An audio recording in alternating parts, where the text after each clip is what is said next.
Казахстан. Сегодня мы в деревне Табар-Черки Апастовского района. По легенде, еще в начале 18 века местность рядом с рекой Табаркой обживают 3 чувашские семьи.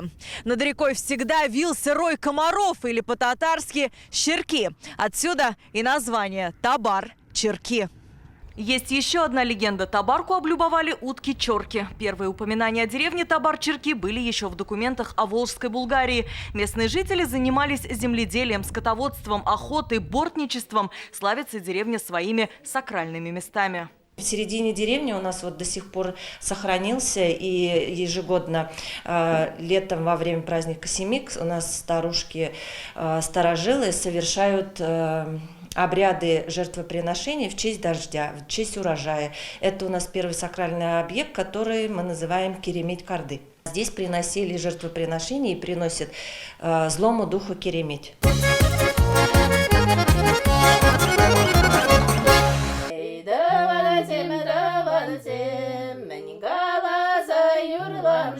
Вот так за круглым столом встречает нас семья Муштаковых. Вместе затягивают чувашскую песню. Ой, таваном иди. Ой, родня, давай вместе жить, вместе дружить, вместе друг друга не бросать. Ну, в этом смысле, короче. Вот. Так и живут всей деревней, как большая родня. В чувашской деревне сегодня проживает 386 человек. Из них 88% чуваши, 11% татары, 1% представители других народов. Русские, мордва, украинцы. На улицу выходишь, татар или татарки идет по нации, с ними разговариваешь. Как говорится, по-татарски, или русский проходит по-русски. А в Чувашии, например, по-чувашски разговариваешь.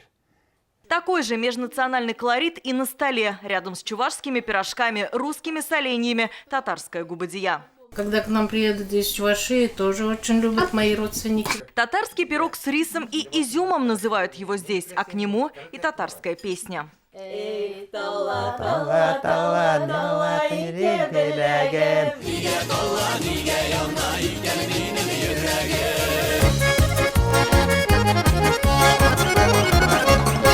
Были в деревне 3 ветряные мельницы, 2 крупообдирки. С 29-го года свой колхоз. Менялись только названия: имени Молотова, Родина, а 63-го Комсомол. Сегодня это сельхозпредприятие Табар. В колхозе Комсомол созрел новый урожай. В первый же день уборки на поле вышел самоходный комбайн. В этой деревне у нас сельскохозяйственное предприятие. В основном все работают там, держат скот. Народ занимается здесь пчеловодством, животноводством, и поэтому процветает.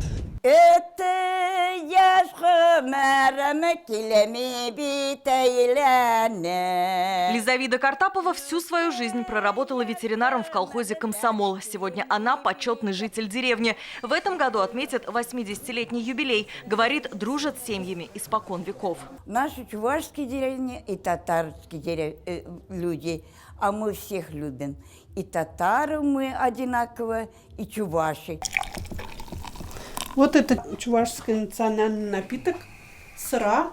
Так и Дом культуры деревни Табар-Черки стал для жителей местом единения. Здесь не только проходят концерты и сходы граждан. Многое можно узнать о быте и культуре народов.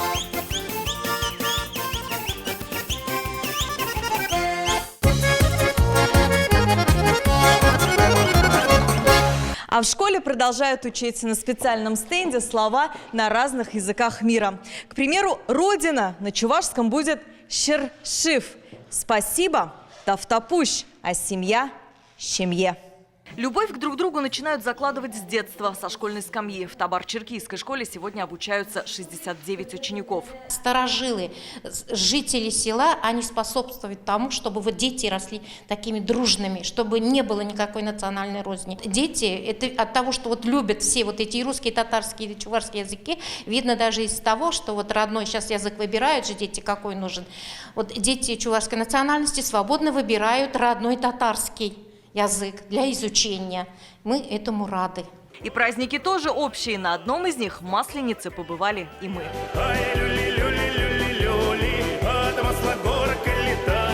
Маслина, ты кривошейка, покатай-ка нас хорошенько. Пойдем я халахне, шеварни я тебе саламладып, ырлых сывлых.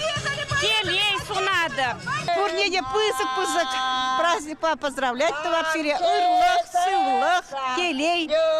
Вырмымер, лемулар, анжерлер. Угощайтесь, гости дорогие, блинчиками горячими.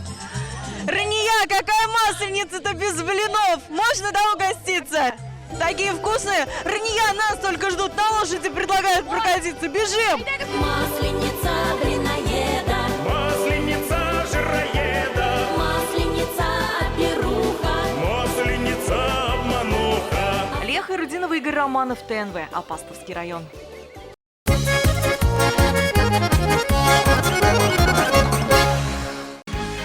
Закажи рекламу на ТНВ. Телефон в Казани 5 705 100.